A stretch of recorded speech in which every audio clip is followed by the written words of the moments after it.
The chair she sat in, like a burnished throne, glowed on the marble, where the glass, held up by standards wrought with fruited vines, from which a golden Cupidon peeped out, another hid his eyes behind his wing. Double the flames of seven-branched candelabra, reflecting light upon the table as the glitter of her jewels rose to meet it, from satin cases poured in rich profusion. In vials of ivory and coloured glass, unstoppered, lurked her strange synthetic perfumes, unguent, powdered or liquid, troubled, confused, and drowned the sense in odours.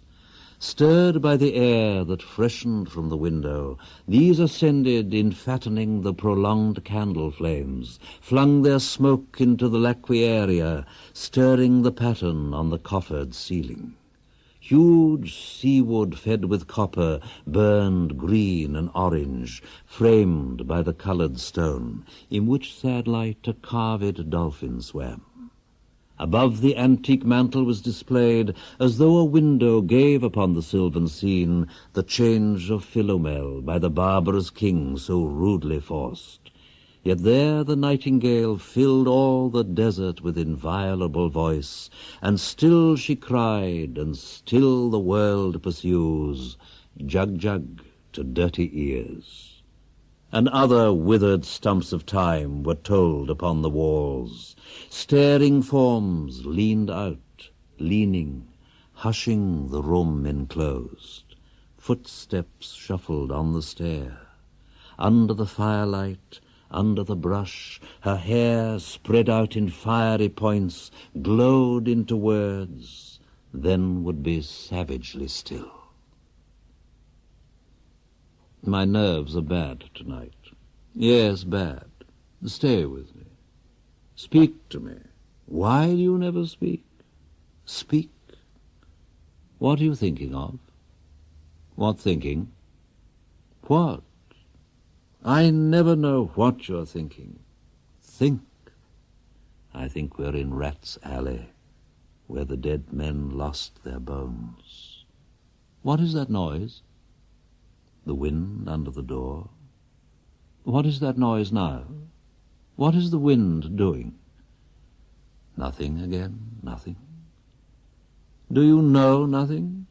Do you see nothing? Do you remember nothing? I remember those are pearls that wear his eyes. Are you alive or not? Is there nothing in your head? Oh, that Shakespearean rag. It's so elegant, so intelligent. What shall I do now? What shall I do? I shall rush out as I am and walk the street with my hair down, so. What shall we do tomorrow? What shall we ever do? The hot water at 10, and if it rains, a closed car at 4, and we shall play a game of chess, pressing lidless eyes and waiting for a knock upon the door. When Lil's husband got demobbed, I said, I didn't mince my words. I said to her myself, hurry up, please, it's time.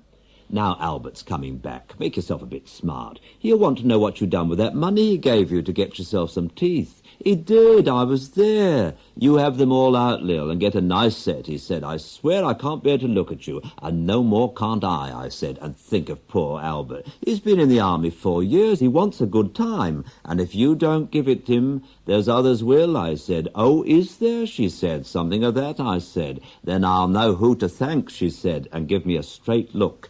Hurry up, please, it's time. If you don't like it, you can get on with it, I said. Others can pick and choose if you can't. But if Albert makes off, it won't be for lack of telling. You ought to be ashamed, I said, to look so antique. And her only 31. I can't help it, she said, pulling a long face. It's them pills I took to bring it off, she said. She's had 5 already and nearly died of young George. The chemist said it would be all right, but I've never been the same. You are a proper fool, I said. Well, if Albert won't leave you alone, there it is, I said.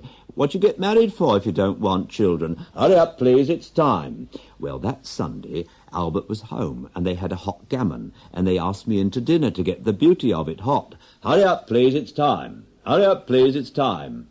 Good night, Bill. Good night, Lou. Good night, May. Good night. Ta-ta. Good night. Good night. Good night, ladies. Good night, sweet ladies. Good night. Good night.